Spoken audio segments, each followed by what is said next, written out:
Trump sets foot in North Korea. Yes, First sir. president to ever do that. It was amazing. And it was so random. It was so Trump. The media was like, what do we do?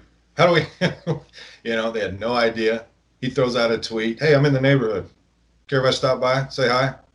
And it took a minute for Kim. He had to do some adjusting, obviously. And then boom, there he is. They couldn't stop it. They couldn't do anything about it. They couldn't shade it. They couldn't twist it, manipulate it. He's just there. Beautiful optics. You know what I mean? Uh, and really adjacent to what's going on with Antifa over here. It was a beautiful thing, man. A lot of people don't like the way he's going about it, but I do. I think he's playing the long game with this guy. Um, and if you're a North Korean or a South Korean or in that neck of the woods, this is really huge for anybody. You know what I mean? I mean, it was a big deal when the South Korean, can't remember his name, when he walked over there. Now this is in America, it's like with Trump, there's so much going on. So many huge things are happening. So it's kind of, it may take away from the moment a little bit overall, not with me and you, but you know what I mean, overall and culture over here.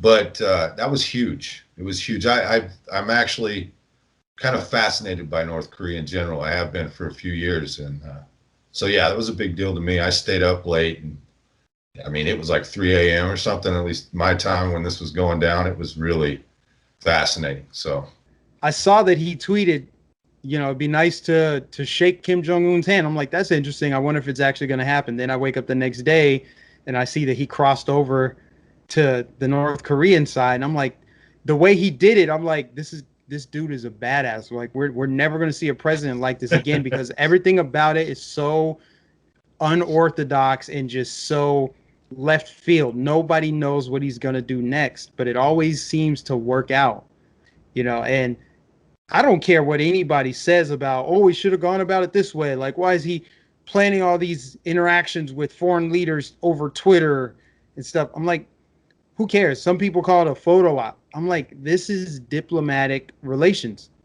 We don't know what's going to happen with North Korea, but I like the fact that we're talking to North Korea. They're not testing nuclear weapons. That's probably a good thing. It is a testy situation. We don't know.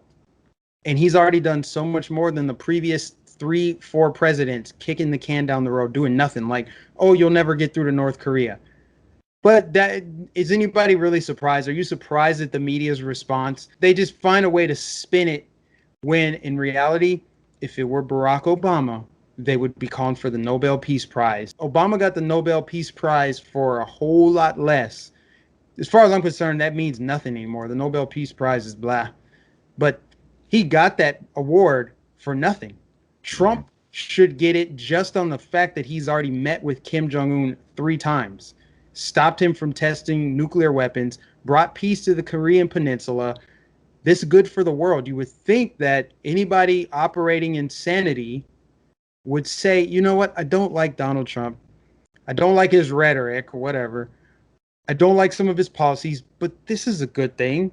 I don't want war. I would like to see North Korea turn the corner and treat their people better and, open up trade and become a productive member of the global community. But they can't do that because they hate the president so much. They're blinded by their hatred. So they find whatever they can to spin.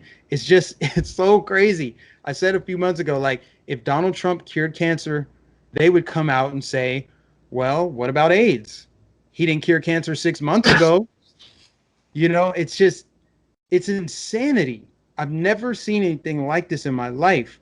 The distance that people will travel to oppose someone who they've never met. And it doesn't matter if it's something that actually makes sense.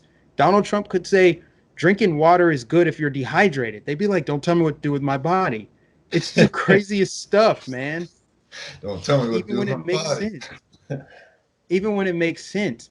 And it's very telling. It's really telling where we are as a country, how far apart we are and everything. And I got to be biased and say we're principled. You and I were principled people. If Trump did something wrong, we would disagree with him. On the left, they're not principled, they're partisan. That's why they won't denounce Antifa. That's why they won't give Trump credit when credit is actually due.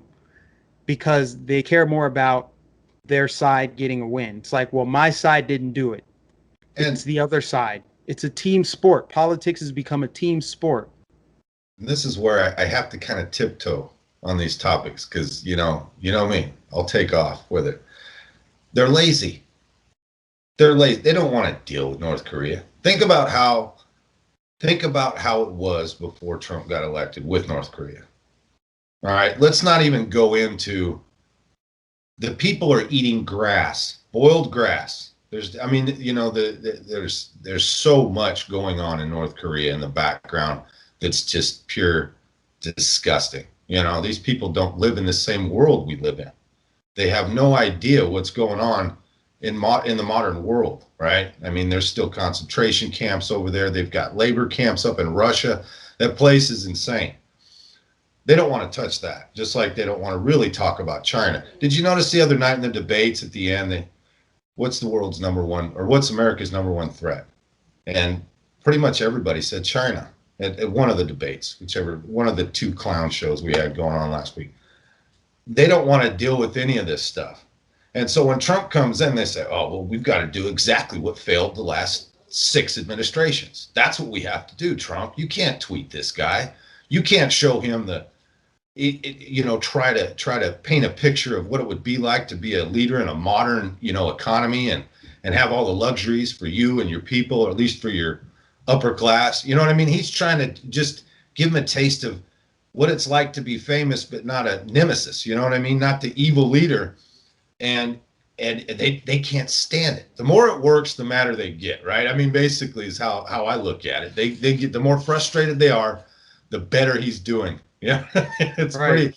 pretty simple gauge with Trump. The more the left-wing media gets pissed, you keep going that direction, buddy. You're doing a good job. Obviously, it's effective. You know what I mean? And they're gonna like you said, they're gonna belittle it. They're gonna make him sound unprofessional, and that's not that's not presidential. Whatever. It's working. Yeah. Kim's coming around. To walk across that barrier for either one of those cats is amazing. All right. I mean, if you look on one thing real quick on YouTube, we have the analytics. If you look on the map, look at North Korea. It's just dark. There's nothing there. Those people don't have internet. Maybe the top 0.5% get a taste of what's going on the internet once a month. But other than that, those people get nothing but propaganda fed through a speaker in their apartment, if they have an apartment. You know what I mean? That's what I mean. I could go into detail on the human suffering in North Korea that the left completely ignores and has forever, while they sit here and bitch about white supremacy in Portland that doesn't exist and hasn't existed for 100 years. I mean, the reality going on the left is it's bonkers, bro. It's the exact opposite reality of everybody else, right? We see the country as doing well under the president. They have to be pro-war. If Trump is against war, they have to be pro-war. He's against immigration. They want open borders. Trump wants to pass legislation to outlaw abortion. Okay, let's have late-term abortion. Whatever he supports, they're against. Whatever he's against, they will support it. It's always the extreme opposite position.